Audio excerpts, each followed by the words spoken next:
पहली बात तो पकड़ते नहीं है, लेकिन जिसको पकड़ लेते उसको छोड़ते नहीं। कहा कि तुम कितना प्रयास करो, कहीं भाग जाओ, कहीं चले जाओ, लेकिन वो डोरी तो मेरे हाथ में है जो नाम डोर। तुम डोरी से कहा लग, डोरी से पतंग लग नहीं। जब डोरी से लग कोई काट देगा तब तो हो सकती, अन्यथा डोरी से पतंग जब तक जुड़ी रहेगी, कितने कहीं दूर चली जाए, लेकिन वो डोरी में जिसके हाथ में है वो पतंग को समेट कर अपने पैर के अंगूठे पर पदनक। कितनी बड़ी बात है, लेकिन संकेत को कितने लोग समझ पा रहे हैं कि पदनक में रहे। श्री गुरु पदनक मणिगन ज्योति सुमिरत दिव्य दृष्टि ही होती। गुरु के दाहिने पैर चरण का जो अंगूठा, उसका अग्रिम भाग, ये मुख्य, इसी को प्रणाम छुआ नहीं जाता, प्रणाम किया जाता। प्रणाम से क्या होता है, उसकी धार तुम्हारे तक जाता, और छूने से धार वापस। इसीलिए प्रणाम किया जाता है, चरण को पैर छुए से। दोनों की बड़ी महिमा है। अब जी बेचारा जानता तो है नहीं, और कहो तो मानता नहीं, क्योंकि कभी ऐसा सुना नहीं था, ना ऐसा किसी ने बताया, न पदनक का किसी ने वर्णन किया है, न चरणों की महिमा किसी ने बताई। ये भी नहीं कहा कि मुक्ति कहाँ रहती, आज तक किसी ने नहीं बताया। ये तो सम्राट माली ने कहा रे भाई, मुक्ति यहाँ कहीं नहीं रहती, न पत्थर में, न कागज में, न पानी में, न तीरथ में, न मूरत में। मुक्ति कहाँ रहती? मुक्ति संत चरण की दासी, मुक्ति संतों के चरणों में दासी बनकर, यानी जो वो चाहेंगे उस मुक्ति, जिसकी चाहेंगे उसकी मुक्ति करानी, क्योंकि उनके हाथ दासी के रूप में मुक्ति उनके इशारे पर काम। लेकिन हम लोग इसे समझ नहीं पाए और किसी ने बताया नहीं, और बताया गया तो आपने कोई ध्यान ही नहीं दिया। तुम तो कथा वार्ता समझते हो, चलो सुन लेंगे, मेरा कल आ जाएंगे, ऐसे ऐसे कितना जीवन निकाल दिया, एक भी शब्द आपके समझ में नहीं आया और बार बार दोहराया जा रहा। अगर ये पहचान सब तुम्हारे पास हो जाए तो तुमको परमात्मा से जीवात्मा को मिलाने में कितनी देर है? तो क्षण एक पर घड़ी का भी समय, इधर से निकली इधर से, उसकी चाल इतनी है, यहाँ कोई उसकी तुलना नहीं की जा सकती, क्योंकि देखने में इतनी छोटी दिखाई नहीं देती और चलने में इतनी तेज है कि उसकी कोई बराबरी नहीं की। जैसे निकली रही शरीर से और फट, इन शरीरों में जाना होता, फट उसको डालना, इधर से उधर, उधर से उधर, यही ये पूरा चक्र है, यही चक्र चलता रहता। इसी तरह से सत्संग बहुत विशाल है, लेकिन अभी किसको सुनाया है? कोई सुनने वाला नहीं, न सुनने वाला, न लेने वाला, न समझने वाला, न करने वाला। ये किसको दे दिया जाए? इसलिए धीरे धीरे तुम्हारे में आदत डाली बचनों को सुनने की, मन को पकड़ने की, धीरे धीरे धीरे धीरे आदत डाला जाता। यही आदत एक दिन इबादत करा देगी, दिला देगी, लेकिन अगर आदत ही बंद कर दे तो फिर कुछ नहीं होगा, चाहे बुरे कर्म की हो चाहे अच्छे कर्म। आदत इंसान को मजबूर कर देती, ऐसे बुरे कर्म की आदत मजबूर करती है, ऐसे अच्छा काम शुरू कर दो बगैर उसके भी चैन आता नहीं, क्योंकि ये शरीर है आदती, और आदत के बारे में जानना समझना ये बहुत जरूरी है कि हमें शरीर को, तन को, मन को, इंद्रियों को, चित्त को, बुद्धि को कैसे काम में लगाना और किन कामों से अलग रखना। अगर यही निर्णय ले ले तब भी आपका काम हो सकता, लेकिन अभी तक आपने यही निर्णय नहीं ले पाया कि इस मन को कहाँ लगाना है। लिखा तो है मन राखो जहाँ कृपा निधाना, मन को वहां रखो जहाँ दया के धाम निधान निधान सदगुरु दाता, उनको बना मन सौंप दो, उनको दे दे, वो अपना ठीक करेंगे। अगर तुम्हारे बस का नहीं है तो आप जो है उनको दे देते, उनका काम है ठीक करने का। लेकिन फिर ये मत पूछो कितना ढंग हुआ, कितना रह गया, कितना भी नहीं हुआ। एक महात्मा जी थे, उनके यहाँ लोग जाया करते थे, अपना चर्चा सुनाते रहते। एक दिन पहुंचा तो सुनने के बाद कहता कि महाराज ये बताओ भगवान कितनी जल्दी मिलेंगे। कल से आना। दूसरे दिन पहुंचा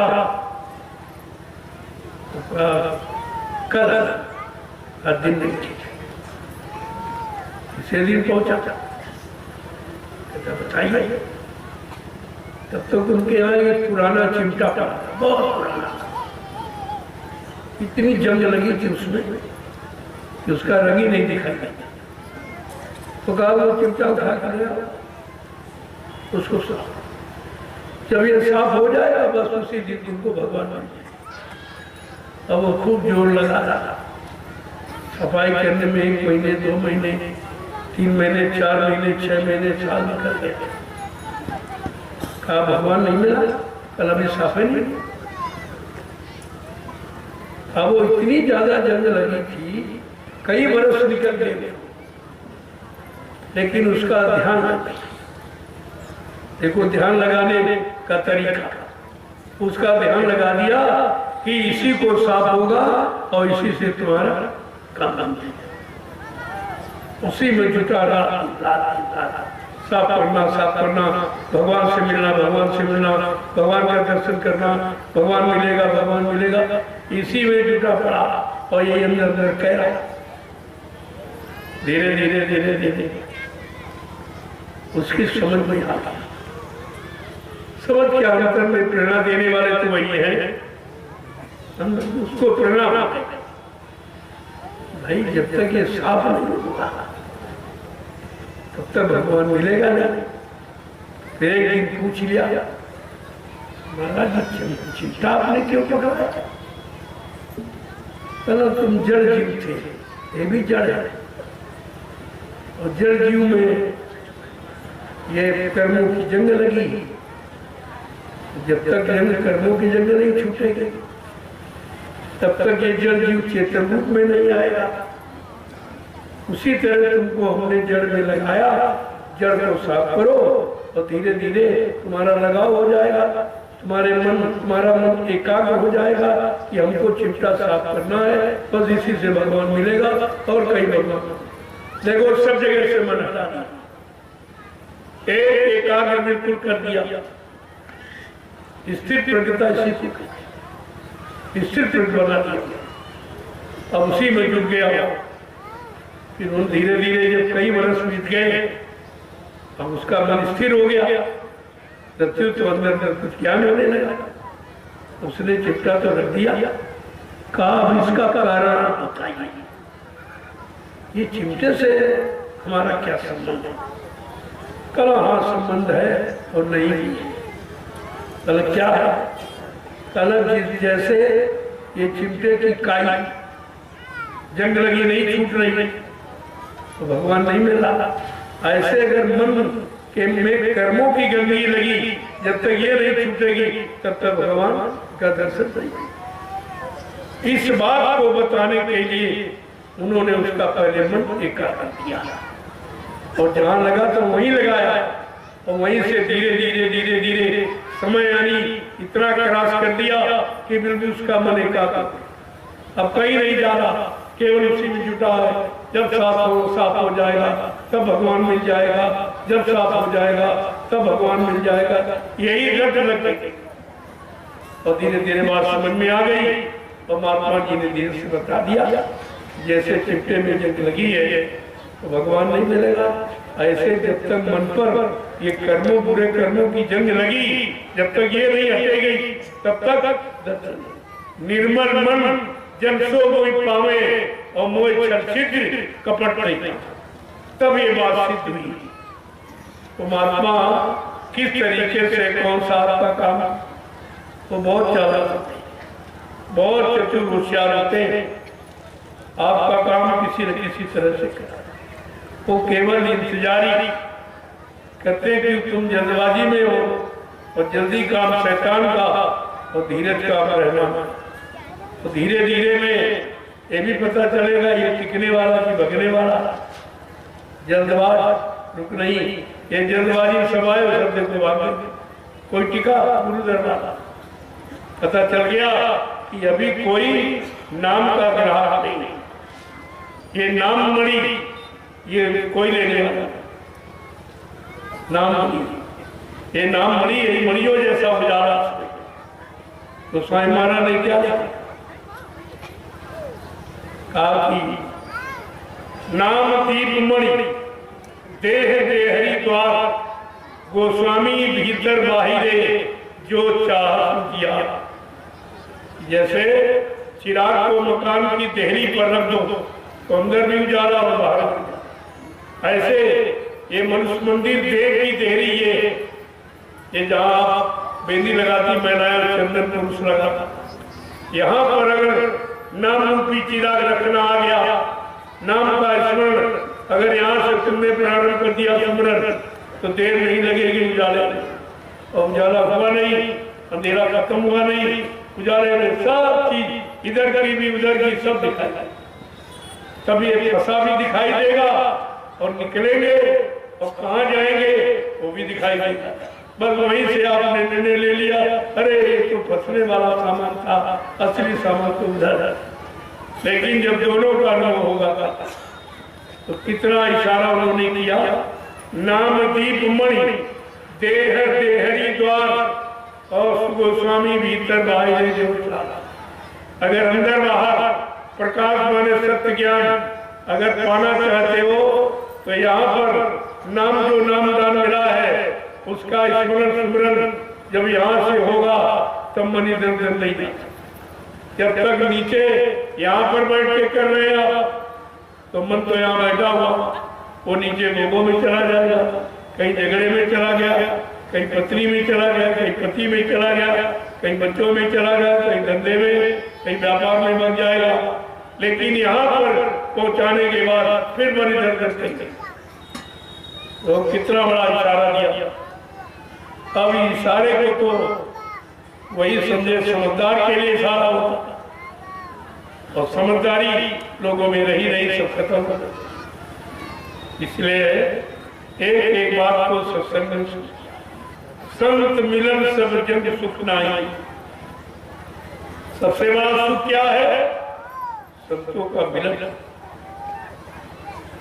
अगर संत मिल जाए इससे बड़ा कोई सुख नहीं, लेकिन मिल जाए, देखना मिलना नहीं, सुनना मिलना नहीं, छूना मिलना नहीं, उनके अनुसार चलना, उनके वचनों में अपने आप को मिला देना, वचनों के अनुसार अपने आप को बना देना, अपना जीवन उसी में ढाल देना, उसको कहते हैं संत वचन सब सुख जगना।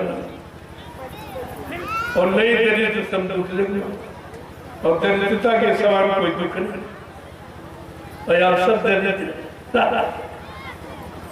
सब में दरिद्रता माने गंदगी, और गंदगी भरी मन में, तन में, इंद्रियों में, भोगों में, इनमें उनमें, कहीं पर स्वच्छता, निर्मलता, पवित्रता तो किंचित मात्र है।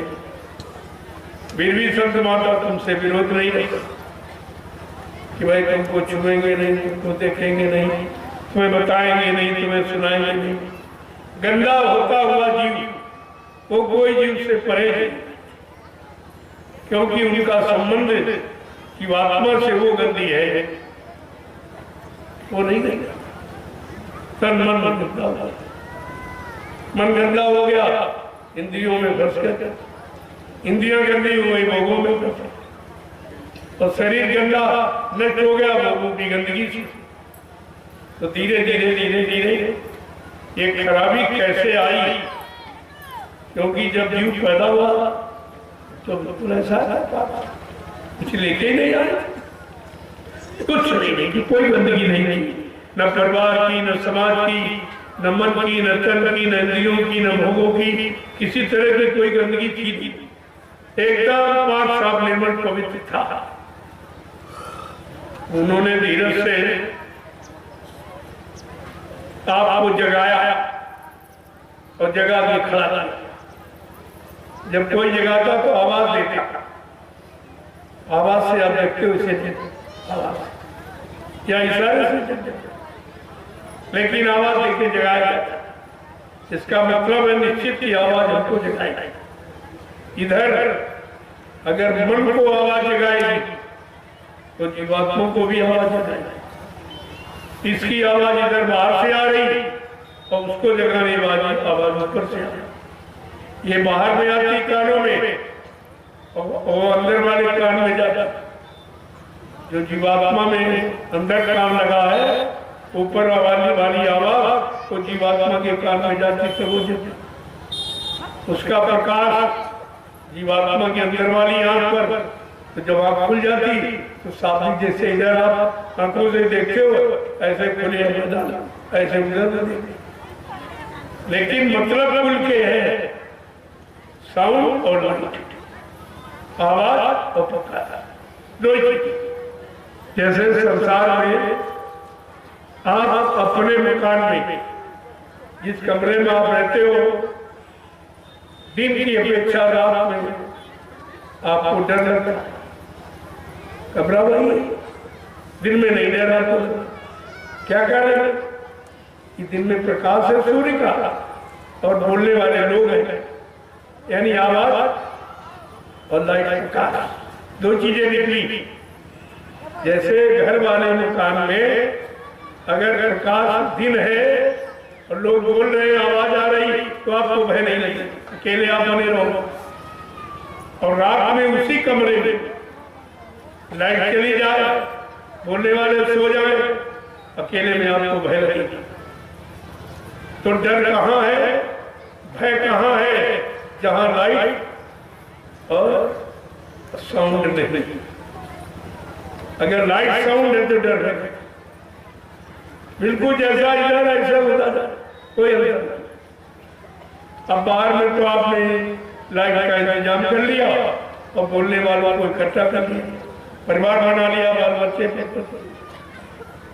आप मेरे कोई दिक्कत नहीं। इसी तरह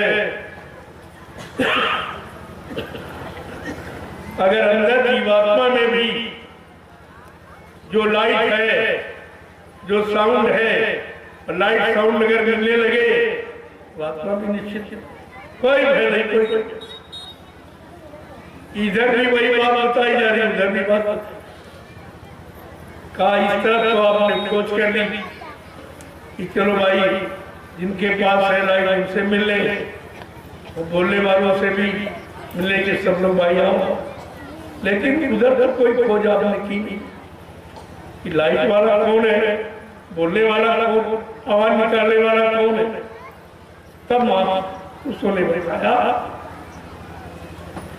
कि उधर का जानकार किस सत्य गुरु देवचन विश्वास और संयम ये ना विषय की आशा।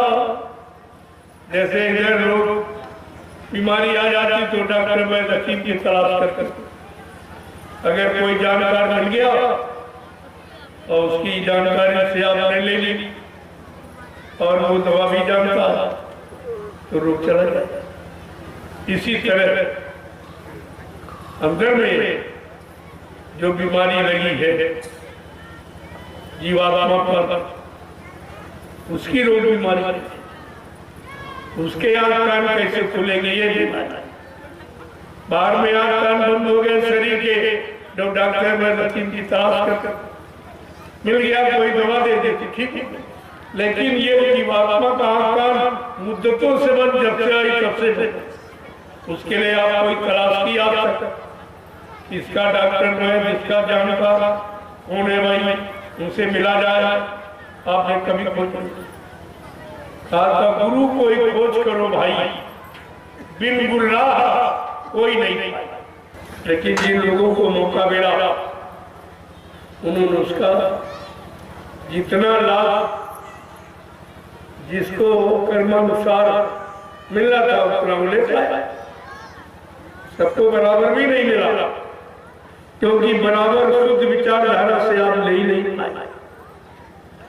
बिल्कुल शांत रहकर पारस्परिक प्रेम प्यार मोहब्बत को कायम रखकर अगर काफिले का आपने ये भ्रमण किया होता तो जब देखने वालों की एक मनोकामना पूरी, तुम्हारी तो कितनी पूरी हो जाता। लेकिन तुम बीच में ये झगड़ा हो, झंझट, ये राग हो, वही जो घर में करते थे वहां करते, तो जैसे गए थे वैसे लौट आए। क्या मतलब, इससे वही अच्छे जो गए थे, तुम्हारे से तो वही अच्छे निकले कि तुम जाकर कुछ नहीं ले पाए, वो तो बेचारे जा ही नहीं पाए, शामिल ही नहीं हो पाए।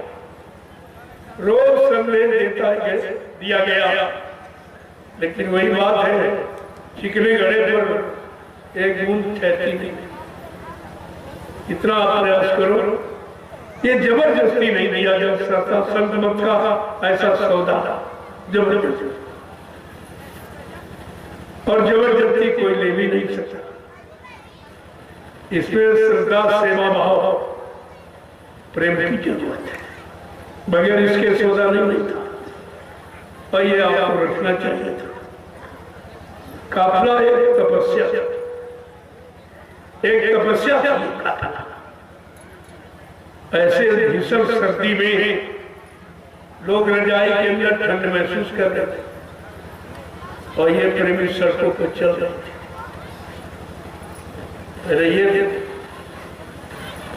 लेकिन जहाँ जहाँ राम चले मनवाही, ताता मेघ करत है छाही। ऐसा नहीं, एक काफिला चला बड़ा एकदम वातावरण, ठंड का कहीं नामो निशान।